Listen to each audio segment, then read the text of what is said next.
Well, welcome to the Startup Espresso. I'm Hall T. Martin, the host of the show, where we talk about raising funding for your startup and the time it takes to have an espresso. I hope you enjoy this episode. Hello, this is Hall T. Martin with the Startup Funding Espresso, your daily shot of startup funding and investing. In launching your fundraise, you should always be in a position to take funding. There are many investors who want to join the deal, but won't take on a lead investor role in setting the terms. A convertible note works well for this stage of the raise. It's a debt instrument that converts to equity later, so there's no valuation to negotiate.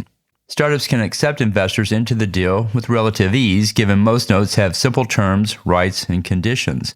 The note is on a rolling close, so the investor signs the check, the startup signs the note, and the funding goes into the business the next day.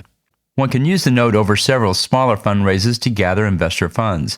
When setting up a convertible note, consider what will happen upon conversion to the cap table.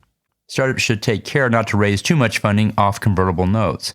In later stages, such as raising a Series A, investors are going to want a certain amount of ownership in the deal. If there is too much convertible debt, then it will be difficult to give the investor the ownership they want.